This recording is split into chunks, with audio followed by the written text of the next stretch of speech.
आज यानी 30 सितंबर को आपके पास smartphone, smart TV, smart watch, tablet और लैपटॉप हैं, तो आप इंटरनेट एक्सेस नहीं कर पाएंगे। ये हम नहीं कह रहे, बल्कि ऐसा दावा किया जा रहा है। डिजिटल गैजेट्स बिना इंटरनेट के बेकार हैं। अगर इंटरनेट न हो तो आपका स्मार्टफोन नहीं चलेगा, टैबलेट भी काम नहीं करेगा। आज इंटरनेट की दुनिया में कुछ ऐसा होने वाला है जिसकी वजह से शायद आप इन डिजिटल गैजेट्स का इस्तेमाल नहीं कर पाएंगे। जब आप अपने मोबाइल फोन, लैपटॉप या टैबलेट से इंटरनेट पर कोई वेबसाइट खोलते हैं तो आपका डिवाइस एक सर्वर के जरिए इंटरनेट से कनेक्ट होता है। आपका डिवाइस ये चेक करता है कि आप जिस वेबसाइट को खोलना चाहते हैं वो सुरक्षित है या फिर नहीं। इसकी सुरक्षा को प्रमाणित करता है एक डिजिटल सर्टिफिकेट, जिसे एक एनजीओ द्वारा जारी किया जाता है, जिसका नाम है लेट्स एनक्रिप्ट। दुनिया भर में इंटरनेट से चलने वाली ज्यादातर डिवाइसेस को सुरक्षा का ये डिजिटल सर्टिफिकेट ये एनजीओ ही उपलब्ध कराता है।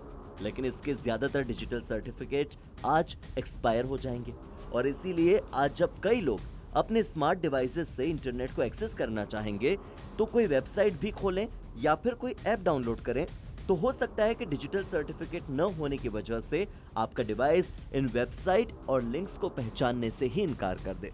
ये डिजिटल सर्टिफिकेट न सिर्फ ये देखता है कि जिस लिंक को आप खोल रहे हैं वो सुरक्षित है या नहीं, बल्कि ये भी सुनिश्चित करता है कि आप इंटरनेट पर जो कुछ भी सर्च कर रहे हैं या डाउनलोड करने वाले हैं वो एनक्रिप्टेड रहे, यानी कि उसे कोई तीसरा व्यक्ति न देख सके। अब सवाल यह है कि कैसे पता चलेगा कि आपका डिवाइस इस इंटरनेट ब्लैकआउट का शिकार होगा या फिर नहीं। तो चलिए आपको ये भी बता देते हैं। अगर आप कोई एंड्रॉइड डिवाइस इस्तेमाल करते हैं और उसका ऑपरेटिंग सिस्टम 7.1 या उससे पुराना है तो आपके डिवाइस के साथ समस्या आ सकती है। अगर आप एप्पल के डिवाइसेस इस्तेमाल करते हैं और उसका ऑपरेटिंग सिस्टम iOS 10 या उससे भी पुराना है तो हो सकता है कि आपको ये समस्या हो। इसके अलावा विंडोज XP पर चलने वाले कंप्यूटर्स और लैपटॉप और इसी ऑपरेटिंग सिस्टम से चलने वाली ऑटोमेटेड टेलर मशीन यानी कि ATM मशीन वो भी प्रभावित हो सकती है।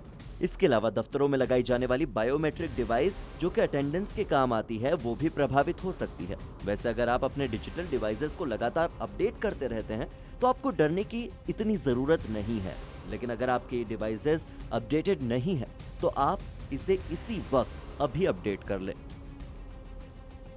कई सारे इंडस्ट्रियल डिवाइसेस होती हैं जो फैक्ट्रीज में लगी होती हैं और वो भी पुराने ऑपरेटिंग सिस्टम पर चल रही होती हैं, जैसे कि बायोमेट्रिक डिवाइसेस होती हैं या बहुत सारे ऐसे अप्लायंसेज हैं इंडस्ट्रीज के अंदर जो स्कैडा सिस्टम्स होते हैं, बहुत सारे वो पुराने ओएस पे चल रहे होते हैं और उनमें इंटरनेट कनेक्टिविटी है और उस वजह से कोई सर्विस वो देते हैं तो वो भी बाधित हो सकती है।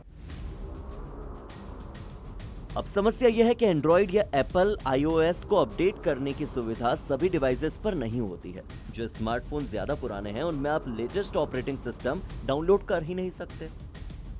तो इसके समाधान के लिए लेट्स एनक्रिप्ट ने एक नया डिजिटल सर्टिफिकेट बनाया है जो वर्ष 2035 तक मान्य रहेगा, लेकिन ये भी उन डिवाइसेस पर ही काम करेगा जिनमें कम से कम एंड्रॉइड 5 ऑपरेटिंग सिस्टम है।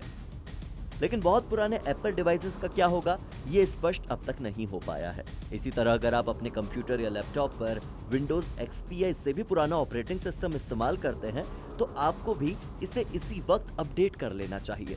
इसी तरह जो बैंक्स हैं उन्हें भी अपने ATM अपडेट करने हैं जो विंडोज XP ऑपरेटिंग सिस्टम पर चल रहे हैं। भारत में ये समस्या इसीलिए भी बड़ी हो सकती है क्योंकि भारत के करीब 67% लोग कभी भी अपने डिजिटल डिवाइसेस को अपडेट ही नहीं करते, क्योंकि लोगों को यह काम गैर जरूरी लगता है।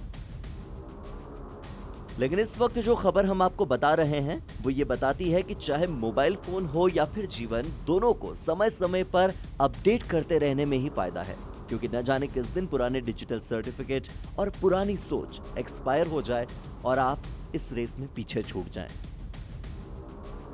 ब्यूरो रिपोर्ट, जी मीडिया।